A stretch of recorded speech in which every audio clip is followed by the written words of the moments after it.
রায়দিঘিতে ত্রাণ দুর্নীতির অভিযোগে বিক্ষোভ, ত্রাণ গোডাউনে লুকিয়ে রাখার অভিযোগ। রায়দিঘিতে বিক্ষোভের মুখে বিডিও, আইসি এবং তদন্তের দাবিতে সরব বিজেপি। আপনারা যে ছবি দেখতে পাচ্ছেন এই মুহূর্তে দেখুন।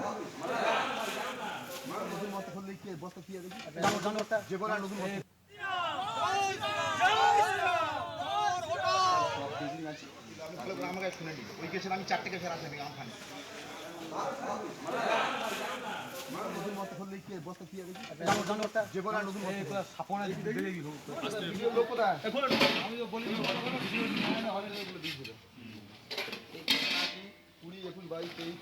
আমাদের প্রতিনিধি কোয়েল মণ্ডল রয়েছেন আমাদের সঙ্গে টেলিফোন লাইনে। কোয়েল, ঠিক কি পরিস্থিতি তৈরি হয়, কি অভিযোগ?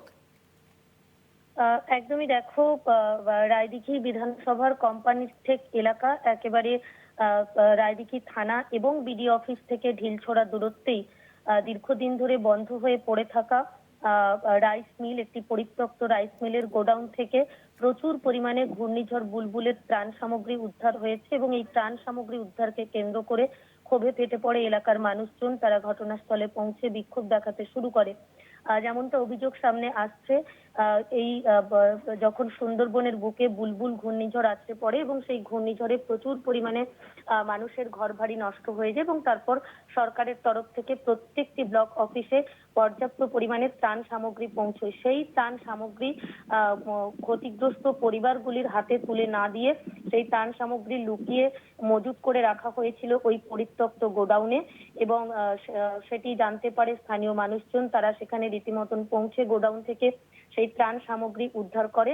ঘটনাস্থলে যখন রায়দিঘির বিডিও এবং সেই সঙ্গে রায়দিঘি থানার আইসি পৌঁছয়, সেখানেও তাদেরকে ঘিরেও বিক্ষোভ দেখাতে থাকে স্থানীয় মানুষজন।